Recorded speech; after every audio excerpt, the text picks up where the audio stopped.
Hey everybody, this is Josh McKinney. I just want to welcome you to episode 124 of the I Suck at Jiu-Jitsu show. So today it's going to be a fun one. We're going to do a random show today. I didn't title it the random show, but it's going to be a random show. If you guys are familiar with the podcast, kind of the format we follow on the random show is no format at all. This is usually what happens to me every 6 weeks, 7 weeks when I'm doing a lot of solo episodes. And so a lot of the information on the podcast is coming from me. Eventually, like a river that is only pouring out and not getting anything in, I just run out of stuff to talk about. And the random shows are really fun for me because I get to very lightly discuss a lot of different things, and I get responses from you guys on what you like to hear me talk about, and then I can do deep dives into the things that we talk about. And so that is what we're going to do today on today's random show. Do it a little differently. We won't even cut it all. We'll just go right through. I guess I'll add our commercial break in at some point. I don't know when, but just go intro right into the storytelling, because that is what this episode is. This episode is really just about the story for me traveling from St. Louis to Las Vegas and then Las Vegas to Orlando. In Vegas was the ADCC Trials, and in Orlando were the Pan Ams. And so I learned a lot of lessons on the way, had a crazy travel experience. And so what I thought I could do, instead of just randomly talking about jiu-jitsu topics, we will go through a story, talk about a story and kind of in a series of unfortunate events, how I stayed positive through it, and all of the lessons that I learned, whether jiu-jitsu or travel lessons on the way. And so let's just kind of get started. We'll go quick recap on my story so I can make sure that you guys stay interested, because it is an interesting story. All in all, over the course of 9 days, I was supposed to be traveling from St. Louis to Las Vegas, be there for 3 days, and then the next 6 days I was going to be in Orlando for the Pans. And I'm not competing at either of these things. I was just coaching. And what ends up happening is, in total, I end up with 7 canceled flights, and I end up driving, I think, somewhere in the 2,500 mile range over the course of the week, or maybe even more if I did the math wrong. I almost think now that I think about it, it was probably closer to 3,000. But anyway, let's get into the story. So it starts out as any normal jiu-jitsu travel experience with a canceled flight. And so we start out the gate from St. Louis, having to cancel a flight, having to rebook. Of course, the flight is substantially more expensive. And this is like the morning of our flight to the ADCC trials. For me, I struggle with travel anxiety. I know that sounds weird from somebody who travels so much. And, and really, I could choose not to travel. But the actual act of traveling, I do get anxiety from. I always have, and it's probably something I always will. And so maybe not after this trip, to be honest. Maybe I'm completely over my travel anxiety after this trip. But what ends up happening, we get to ADCC Trials. We're staying at the resort the Trials is in, or the casino that the Trials are in. And if there is a lesson off the top, if you want to go to a really cool, you have a really cool jiu-jitsu experience, next time they do I didn't go to the East Coast Trials, but definitely next time they do the West Coast Trials, be sure to go to that, because I didn't compete. I was just a coach and a spectator. And most of the time I was a spectator, and it was one of the most fun jiu-jitsu experiences that I have ever gotten to experience. For 3 days, all it was running into really famous people that you've seen in jiu-jitsu. Of course, everybody is pretty cool. Most of the guys that are jiu-jitsu famous realize that they are just jiu-jitsu famous and not real famous. And so you get to have conversations with all kinds of really unique people. And for me, I got to sit down and talk to a few people that oh my goodness, something just popped up on my computer. If you guys are watching on the video version of the podcast, I guess I guess I need to clean up my PC. Well, that threw me off. Anyway, back to being back at ADCC Trials. So at the trials, what was really unique is the people that are there. I had conversations with Jeff Glover, Gary Tonin, my friend Chewy, who has been on the show a few times, and I think sometime this year I'm going to have to try to get him back on. People always seem to like hearing from the Chewster. So I got to talk to him. I got to meet Mike Crisp and have a really long conversation with him. He's a guy that really came out of nowhere and got third at 88 kilograms, which is one of the toughest divisions in the tournament. And honestly, you think about this tournament, no belt restrictions. The only restriction is the weight that you can make. Two of the divisions had 256 competitors. That is insane. And honestly, every single match that you saw, everybody was tough. Every single round, everybody was tough. And, I had friends that I've wrestled with and I've seen wrestled for a long period of time and are like really good wrestlers, and then watch them get taken down by somebody I've never heard of. Just so many situations. For me, the highlight of that weekend, though, and it's fun because he has already been on the show. So it's not like me being one of those guys who's like, oh, yeah. This guy, he's my friend. Because now he did something relevant. I liked him before he did anything big, and this was by far the biggest thing that he has done. Chris Wojcik, who has been on the podcast, he has a really, really good episode that I would highly recommend, where we talk about like writing and making money writing and trying to make money being a competitive jiu-jitsu athlete. And he just took this huge step in the right direction for it by getting fourth at 80 or at 77 kilograms. And what's really unique about this is in his second match, he was fighting Cody Steele. And I believe Cody Steele I think he was ranked second. I could be wrong about that, but out of the 256 people, he was definitely in the top four. But I want to say he was the second seed, and Chris was unranked.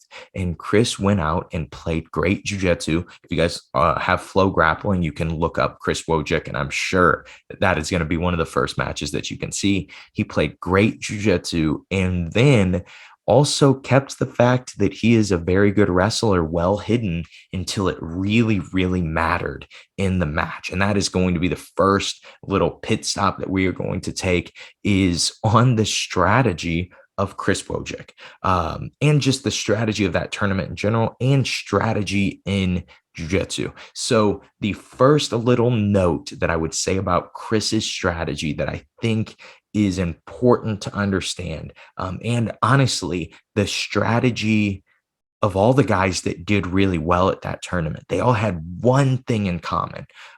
Some of them were wrestlers, some of them were leg lockers, some of them were both.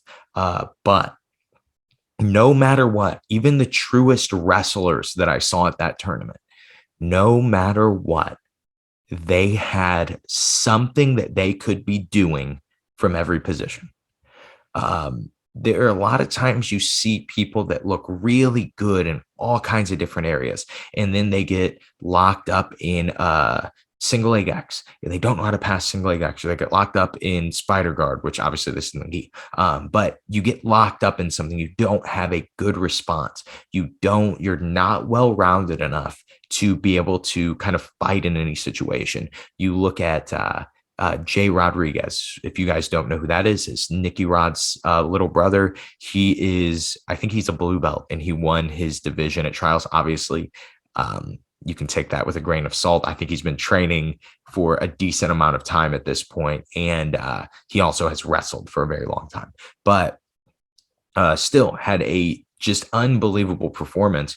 But you look at his matches, he had so many matches that he was in a really bad spot, that his back was taken. He was down on points. He looked like he was about to get finished, and he was able to get out and then get to where he was good. And he did it over and over. And even in his finals fight, spoiler alert, if you guys haven't seen this, if you've been living under a rock, he in his finals fight fought Hunter Colvin, got put on his back and got put into side control, and he was able to win his match with a buggy choke. And it wasn't just a buggy choke that was quickly threatened. It was a buggy choke that honestly Hunter Coleman didn't have a good response to, and J-Rod saw that. It was the thing that he knew to attack from the position, and he just kept attacking it over and over until he was able to lock up and finish the buggy choke with like less than a minute left. And you see these guys, one of the most important things to be able to strategize in matches. I don't feel like J-Rod really was as much of a strategist as well as he just had a well-rounded game. But having a well-rounded game for this tournament in particular, tournament where you're going to have 8 matches over the weekend to win the tournament. That is an incredible amount of, you're probably going to fight 8 brown or black belts, most likely, maybe purple belts, or maybe a blue belt that's unbelievably good, right? But you're going to have 8 tough fights over that weekend. You have to be well-rounded. The guys that weren't, they all eventually met somebody who just out-strategized them, somebody who was a little more well-rounded and built a better strategy. And I really think a highlight, like I was saying earlier, with Chris Wojcik when he fought Cody Steele, is he played really good guard retention and attacked off of his back. And you could kind of see that Cody wasn't going to be able to pass him relatively quickly. You could see that Chris's guard retention, I trained with Chris actually the week before, and I couldn't pass his guard in the gi, and he's been getting ready for a no-gi tournament, and his guard retention was insane. And so from that position, he knew Cody's not going to pass me. I can create this fight over and over. We talk about on the podcast a lot, creating time loops. He just created time loops. And during those first 6 minutes, how it works, first 3 minutes, no points. Next 3 minutes, there are points. And during those next 3 minutes, he put himself in situations where he could score and Cody couldn't. And then time ends. How this tournament works, this isn't how all tournaments work, but when you're strategizing, you need to be strategizing for your specific rule set. Now the match has to start on the feet.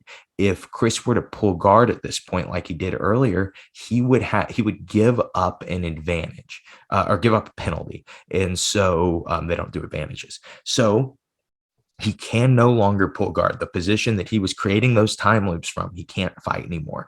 And if you watch, the expectation is that he's a guard player. The expectation is that, okay, this guy's going to try to get to the guard, and then Chris shoots. He shoots and he puts Cody on his butt, and he does it a few times throughout the 3-minute overtime, and he wins the ref's decision. And it was very, very clear to everyone there that Chris had won the ref's decision. He was dominant the whole match, and he was able to do this, and he was able to strategize against some people who on paper should be better at jiu-jitsu, right? What we would think of as spectators a lot of times when we say, oh, this person's better. And usually that means that they have a higher submission rate or something like that. But in truth, that is not always what makes you better. Sometimes being able to strategize, we've talked about pacing. Sometimes if I can make you tired, you could be 10 times better than me. But if you're tired and I'm not, and then I go hard and I blitz you, most likely I'm going to win. I'm going to wear you down more, and I'm going to be able to get something.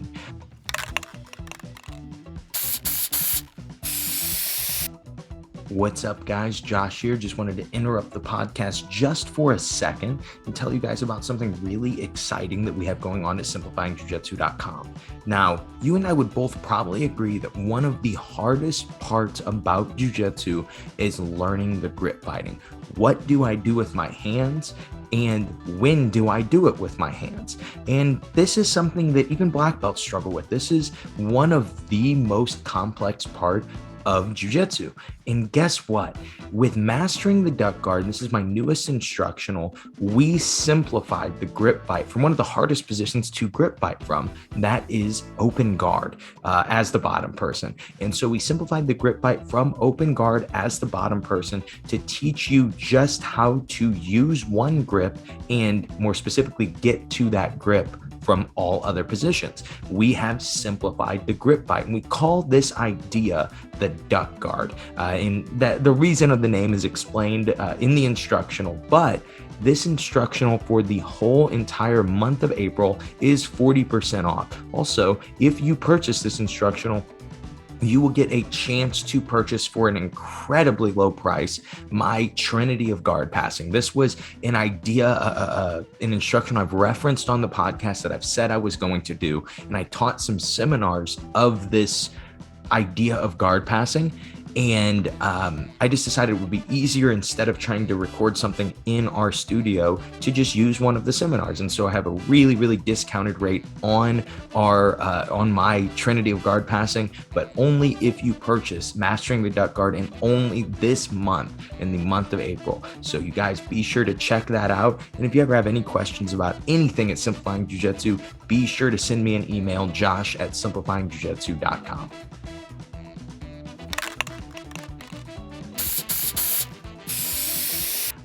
That is just some thoughts on understanding strategy. I was talking to one of my purple belts just last night, and I guess 2 nights ago, and we were talking about the importance of using strategy, and kind of the conversation we had maybe 6 months ago at this point was, okay, as a technician, you are excellent. Every time I put you anywhere, you know how to respond forward. You know how to respond to try to get to your guard pass, to try to get to your whatever, to try to get to your back take, from every situation that I put you in. But here's the problem. You're always responding to whatever situation I'm putting you in. And then I beat you on the response. And it happens over and over. And eventually you wear yourself out. You are trying to respond so often. You're trying to get to offense so hard.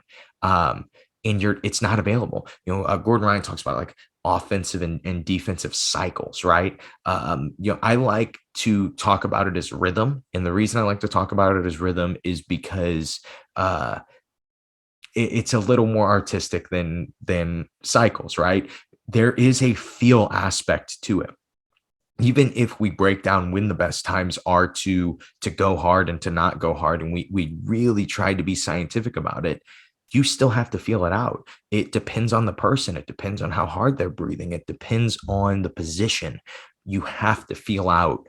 You have to feel out when you can go offensive again. That's why I always like to call it a rhythm, right? You find your offensive rhythm. Once you get there, you are able to dominate. You're able to win. And I'll talk about offensive rhythm, and then talk about it from like a weird kind of hippie type of way. And so we'll get into that when we get to the Nick Sanders story towards the end of this podcast. But getting to watch Chris was incredibly cool, and getting to see him, he ended up losing in the semis to William Tackett, and then he lost in the third place round to PJ Barch.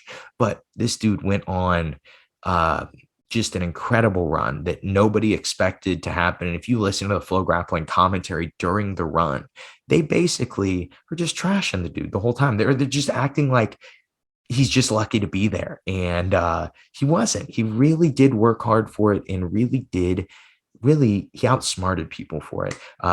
Again, that's a guy that we'll need to have on the podcast. And then I really, really think we need to get his coach, Jeff Serafin, on again. Jeff has been doing some YouTube stuff lately. And so it might be mutually beneficial for both of us. And honestly, Jeff is a true hidden gem of jiu-jitsu. If you guys don't follow his YouTube channel, I think it's just Jeff Serafin BJJ. If you do not follow that, you absolutely should. He's been on the podcast before. It was one of the first just truly conversational episodes that we've ever done. And to me, it was really when I changed the interview style and it started to become more conversational, was when I had Jeff on. But really recommend that episode. Like I said, this is a random show. A lot of episode recommendations, a lot of random little thoughts and tidbits. But now let's get to the negative part of the story. At this point, we have experienced all of ADCC trials. And what ends up happening is we are expecting Dylan, my student that we flew together to trials. He competed. We expected us to go to the airport together on Sunday night and I to fly to Orlando through the night and he to fly back home to St. Louis. On Sunday day, my first, well, I guess this would have been my second flight at this point, gets canceled. And so no big deal. I'm going to get another one. I'll get out of here. It'll be connecting flight and I'll go to Orlando. That one gets canceled. Okay, now it's getting later and the panic is starting to set in because we're going to get kicked out of our hotel room very soon. I get another flight, but it's not going to be for the next day. So I have to add a room or add a night on the hotel and expect to leave Monday. At this point on Monday, I'm questioning if I'm leaving. I wake up Monday morning, and at this point, all my friends have left. And guess what happens? My flight is canceled. And so I think I'm at 3 at this point. I think that should be where I'm at. 3 canceled flights at this point. So then the next flight, this is when it's starting to get crazy. And I guess everybody who's in Vegas, I think I was one of the earlier flights that gets canceled. And so as it turns out, everybody's flight gets canceled and all the other flights are full. The only website that I can find to book a flight makes me pay in euros. I'm in America, in the United States I am in the desert of Las Vegas and I'm having to pay for a flight in euros. And then that flight gets canceled. But luckily, this is the first time that I go, okay, I need a backup plan. And so, and that flight was actually to Tampa. It wasn't even to Orlando. It was like an hour and a half away, an hour and a half drive. With how much I ended up having to drive, that Tampa would not have been bad.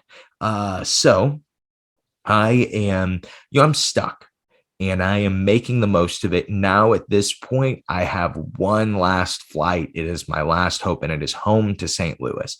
I figure if I can at least get home, I can regroup and figure things out, right? I need to be in Orlando by Wednesday. There is just no situation where that is going to happen.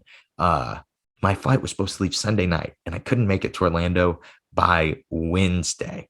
And so what ends up happening is I'm stuck at this place for a few days. And this is kind of be our next pit stop. And I think that it's perfect because we talked about this on the last episode. And honestly, the routine episodes, I've done 2 of them and they have done way better than almost any other solo episode. And so we need to figure out some people to bring on to just talk about routines so they can give you kind of more depth to it. I probably should do my dad. My dad is probably the most routine person that I know. I have a lot of people to interview. That is what's exciting to me for me leaving these 2 places is I get to have so many conversations with people that I know that I want to have on the podcast or I want to have back on the podcast. And when you get to talk to somebody, it's weird.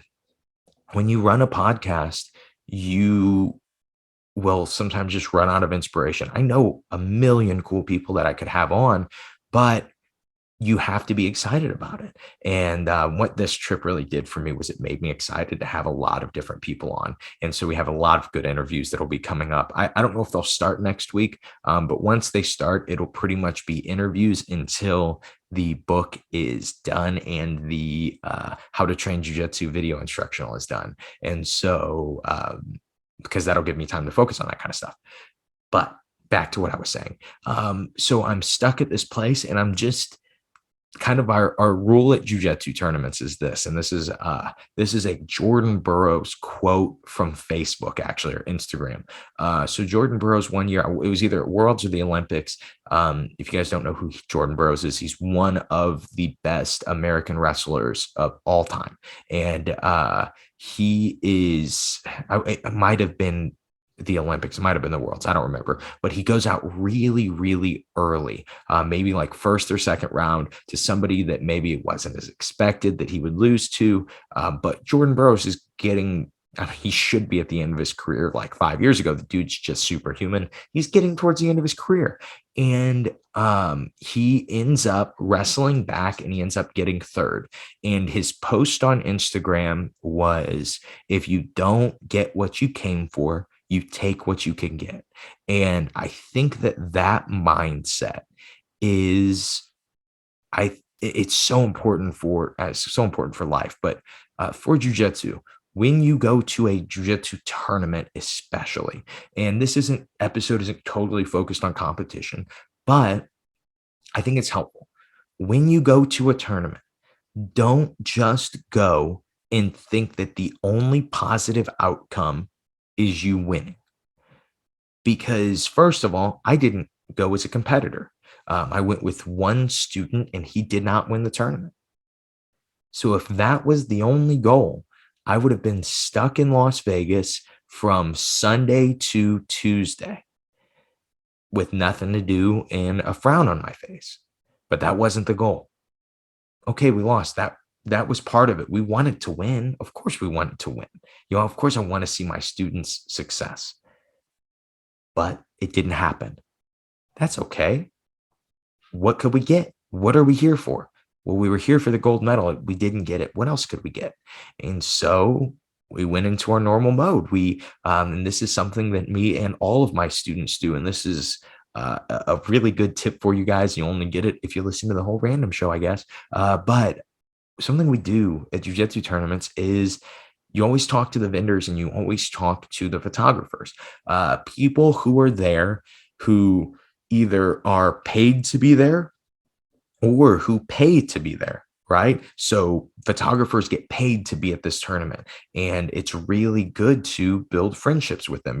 I think if there is something that we've been talking about ADCC trials, and I think that if you are a really high level competitor and you love no-gi, then you absolutely should do that tournament. But not everybody's like that. Some people want to do the IBJJF circuit.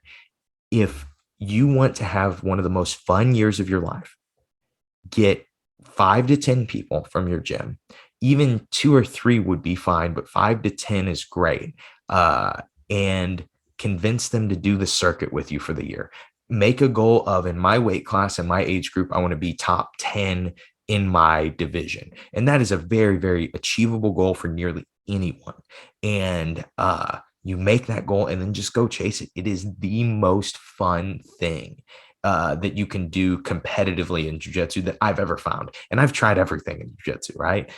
It is the most fun thing. You see so many familiar faces at these tournaments. You become a familiar face at these big tournaments, and they'll have 1,000 competitors and, probably 500 spectators and coaches and stuff. But you get to experience it over and over. You get to know the refs, you get to know the photographers, you get to know all of the vendors, and you get to build relationships. And a lot of times for most people, that's where sponsorships come out of. They don't come out of sending cold emails anymore. They really come out of building relationships. I actually, while I was in Vegas, I actually did get a sponsorship. You guys will be hearing about that soon, but it's not like it was some company I'd never heard of that I sent out a cold email to. It was a company I've worked with for like 4 or 5 years at this point, and just the right conversation, I guess, at the right time, and I was offered a sponsorship with them. And so you look at these tournaments, you say, what can I get? I've set myself up for an interview with Mike Crisp, who I think will be really cool, who did really well at the trials. I think we'll try to get Chris Wojcik back on, get his coach back on. I got to spend a ton of time with a guy named Andrew Ebers. In jiu-jitsu, his name is Mop. That is, or in St. Louis, that's how everybody knows him, or Mop Head. But Mop is how almost everybody knows him. He is Sean Woodson's coach. Sean Woodson fights in the UFC. And I got to spend probably an entire day and a half hanging out with Mop and talking jiu-jitsu and MMA. He's also a jiu-jitsu black belt, but is probably predominantly an MMA coach. And so, or he would consider himself that. And I got to hang out with him and learn so much from this guy because of that mentality. This is like how we left the tournament, or how we left the gym. I knew that. So normally, if you guys ever watch like pro football, you would probably find that my coaching style seems similar to Pete Carroll. He is the coach of the Seahawks, and people make fun of him for always being a cheerleader. And that is kind of how I always try to lead our guys, is by being positive, by looking for the right stuff to do, and by having the right conversations. And what's happening during this whole time I'm stuck at trials is I'm having to tell one of my purple belts, hey, you're going to have to be the head coach for most of our team. Almost all of our guys that are go on Wednesday, and it was the one day that there is no chance that I could make.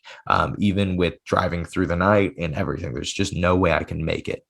So we're in this negative situation, right?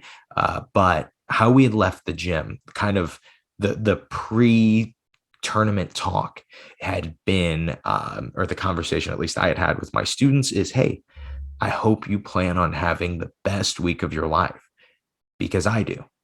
I plan on having the best week of my life. Wasn't the best travel week of my life. And really, when it came to situationally, it wasn't the best week of my life. But when it came to mindset, I kept that mindset the entire time that we were gone, or that I was gone. Most of this time I was alone. But the entire time that I was stuck in places, the mindset was, this is supposed to be the best week of my life. What am I here for? What am I supposed to? What conversation am I supposed to have that's going to change my life this week? And I looked at every conversation like that. And I probably had no conversations that changed my life, but as a mindset that got me not only through this really sucky experience, but also to have a lot of fun during the experience. What I did most of the time was I was posting on my Instagram story. It's not something that I do very often. I really am not on my phone very often at all anymore. But I had said, and I told my email list, hey, make sure to add me on Instagram because I'm going to be posting on my stories and let you guys know how my team's doing and how the prep. And I thought it was going to be a really helpful competition story, right? We were going to talk about how we prep and how we warm up and all these little things that we do. And I guess it just wasn't meant to be. Maybe I just wasn't supposed to tell you guys about that stuff yet. Really what my Instagram story was me trying to find the positive in really negative situations and just have fun with it too. Because sometimes there isn't positive. Sometimes you're kicked out of your hotel at 10 a.m. and your flight doesn't leave till 5 p.m. and you just sit for 7 hours at the airport, just wondering, are they going to cancel this one too? Am I stuck here forever? Do I need to live in Las Vegas? I was going to have to start teaching private lessons. I was down to my last pair of clean underwear while I was sitting at the gate waiting for my flight. And I'm sweating through it too. It was just a really stressful situation. And so instead, I just made fun of the situation. There really wasn't any positive. But sometimes it's such a negative situation. It's such a crappy thing that all you can do is laugh. It's just like when you go with somebody who's really good and they pass your guard, and the only thing you can do is laugh at it. You're just like, wow, there's nothing I could have done to stop that. At least today, there's nothing I could have done. You were that much better than me. I can't even comprehend how you passed me. And you laugh, right? Because it's funny. Why get mad about it? There's nothing you can do about it. And honestly, if you go in with the right mindset, you're able to take so much more of what you can get because you're not sitting and feeling sorry for yourself. So now let's get to the fun part of the trip. Honestly, the Vegas part, getting to spend 2 days completely alone with nobody I really knew in Vegas was actually a really fun experience. I took some walks, got lost. This was where I was actually supposed to go with this. I got lost for a second there in the conversation. But I built a routine. I knew that, and I actually did this leading up to the leaving for this tournament because I deal with such bad travel anxiety. I was trying to pull out all the stops to not struggle. And so I started with having a good routine. My intermittent fast had been really good. The foods that I was eating on my non-fasting times had been good. Every morning, wake up, take a walk outside. That's just something I've been doing. I talked about it on the routine episode last week. These things, that's probably why routine was an episode that I did. Those things were fresh on my mind because I was trying to focus on them from a travel perspective. And then every day that I was traveling, I kept my routine. I guess there was one day that we were in the car through the whole night, and so I wasn't able to go take a walk outside as soon as I woke up. But every other day I was able to keep my routine, and that kept me so sane throughout the entire event and all the crappy travel, was just having a really good routine. I think that is something that is important for people. And maybe they don't think about it as much, is, hey, when you do these certain 2 or 3 things in the morning, your day goes so much better. Try to do those every morning, and then maybe you'll have better days. If you have better days, maybe you get better at jujitsu. Maybe you make more money. Maybe you do something else better, right? Just making sure that you take care of yourself. In the book, 7 Habits of Highly Effective People, make sure that you sharpen the saw. You make sure that you are going in good shape, and you're going to feel good and be able to be your best you every day. And routine is one of the best ways to do that. And man, after this crappy week where it wasn't crappy at all, I really think that having the right routine and the right mindset was so important. So now let's go into what else was going on throughout the week. So as soon as we go out in the tournament at ADCC Trials, I get a call from my wife. My wife is going to be one of my competitors for the Pans, and she hurt her knee in training that day. 3 days, 4 days out from the tournament, and now she's hurt, and it's definitely significant enough that she's not competing. Most likely, I mean, pretty much every conversation I had with her and all of the other coaches that were at the gym at the time were like, yeah, she's not competing Thursday.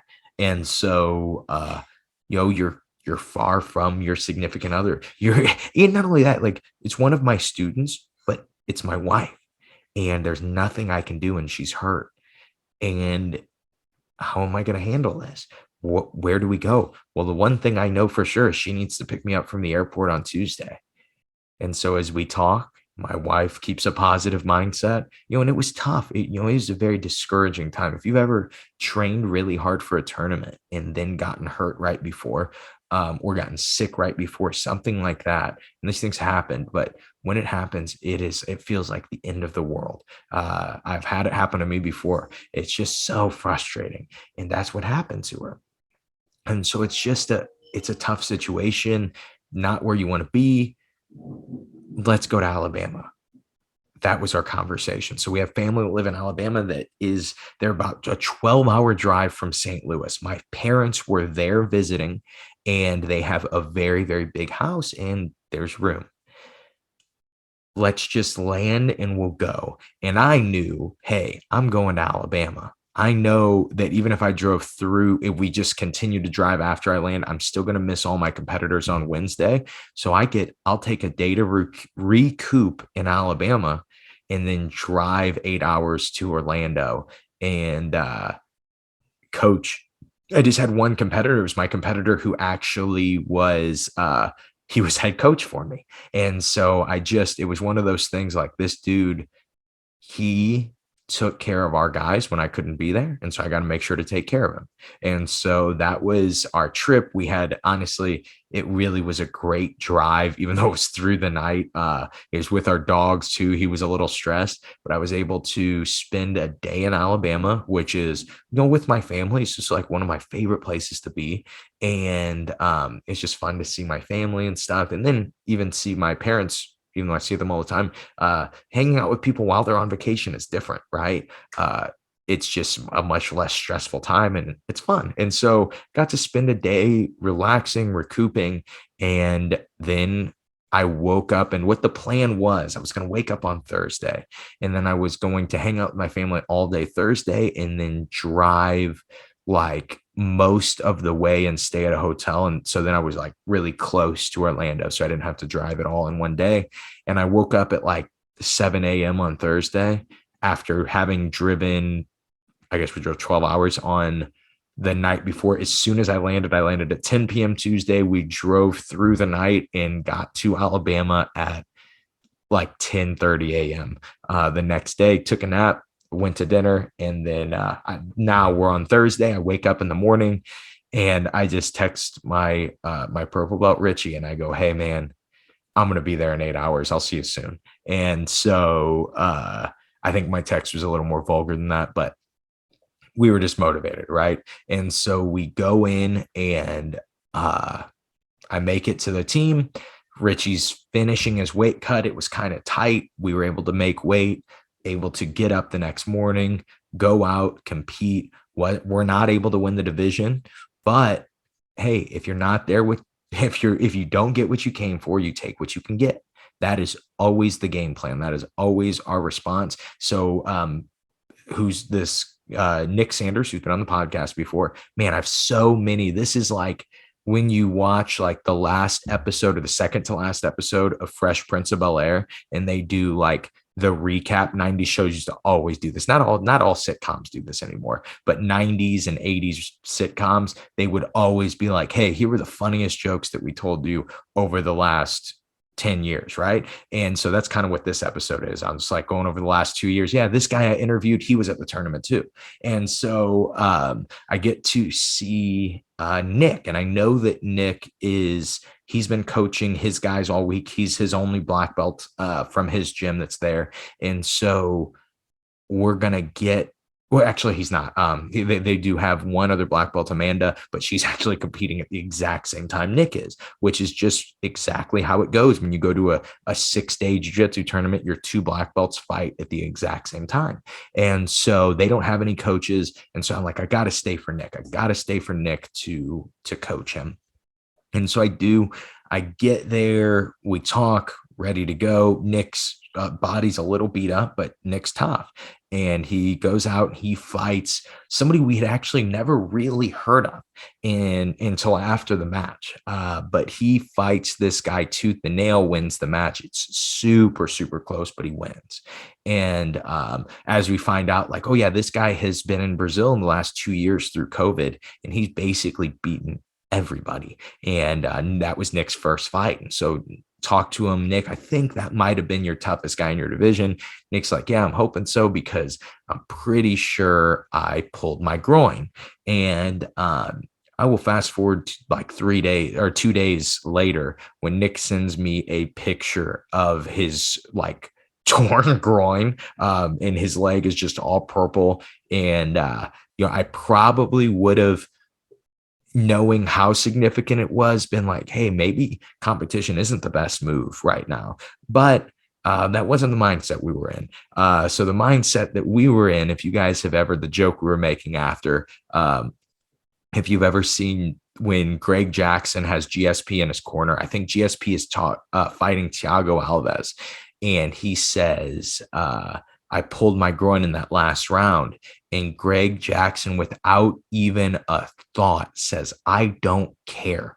Hit him with your groin. That's the mentality that we're taking. And so that was kind of the mentality that I was trying to push to Nick. When you're coaching, I think those are things that you really should be doing. If you have a good competitor, especially, is, hey, we just got to keep you focused. If you get out there, you're going to kill these guys. We just got to keep you focused. And so that was all we were trying to do with Nick, is keep his head in the game. I think I told him, dude, all you got to do, go win this gold medal. You throw that gold in the freezer. You can use that to ice your groin. And he laughed. I laughed, went out and fought. And he ended up winning his next two, and he is in the final. And man, I could tell, I guess he wins one. And then after that, we had another conversation, which was, hey, my groin is worse. And so that was our next conversation, is we need to tweak your game a little bit to be able to survive and be able to beat these guys still. And luckily Nick's tough. Luckily Nick is a warrior, right? You have guys that have the right mindset, and they're able to push through, because I could tell Nick was not feeling it. It almost looked like he wasn't even, his body was just beat up. He probably would have rather been on the beach.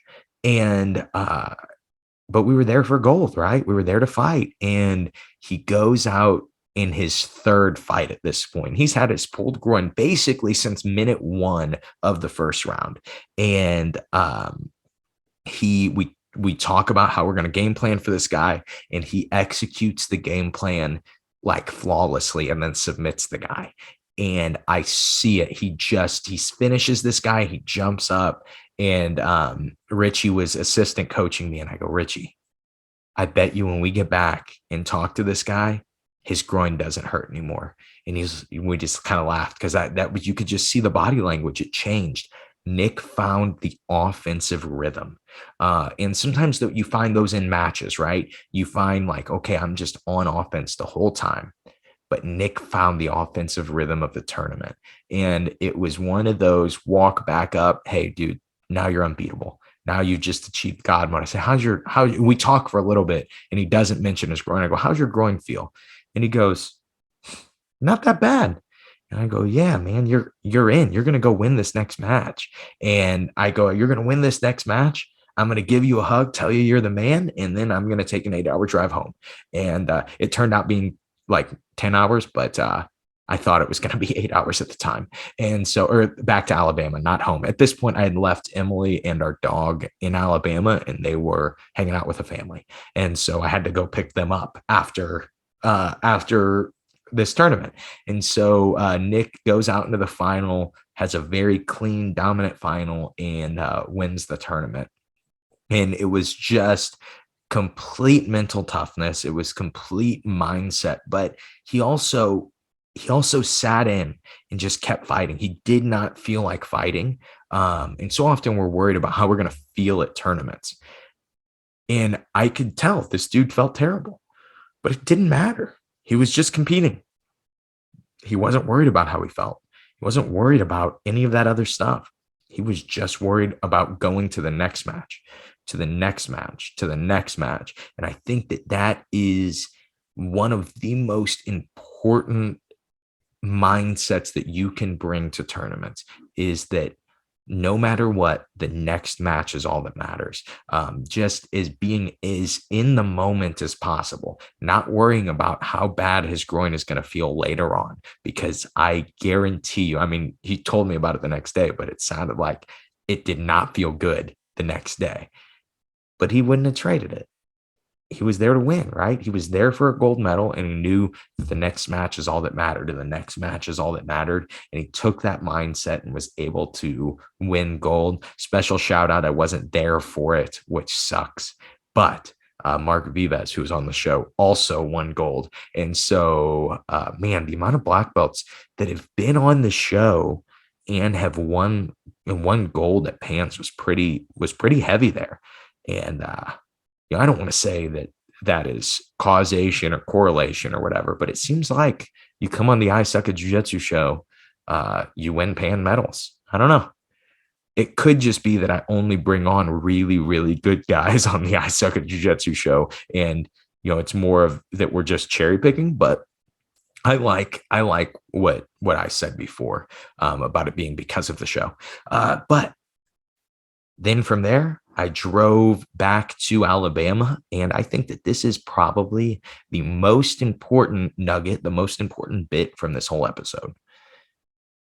I rested. I got home Friday got to Alabama Friday at like 10 p.m. And I knew we were going to have to leave soon, but I just put it out of my mind. I didn't focus on the fact that we had a big drive ahead of us and I'd been driving and traveling. I didn't focus on, I can't wait to get home. I focused on, that was a crazy weekend. That was a lot. And now it's time to rest. And that is one of the most important things. When you rest with people that you like, doing things that you like to do. And that was exactly what I got to do. And I got rest. And that was why I was able to wake up this morning just a few days later and record a podcast that hopefully is pretty darn good. And that's all I have for you guys today. I hope you guys liked this one. We'll just go right into the outro, and that is this. I hope you guys are excited about the podcast, because it is going to get bigger and it is going to get better. There's something really exciting coming in probably May. I'll tell you guys. There's my dog on cue. But what's exciting in May is I should have 1 week where we do 7 episodes, and it's going to be the 7 episodes of things I've wanted to talk about for a long time, and or wanting to do deep dives in, and they should be really fun. So if you guys have any suggestions on an episode that would just be a solo episode, something you want to hear me dig deeper on, or maybe I've talked about before and you think maybe I have a different thought or idea on it, which most of the things I have talked about I do, let me know. But I hope you guys liked today's episode, and I hope that it helps you guys suck just a little bit less at jiu-jitsu.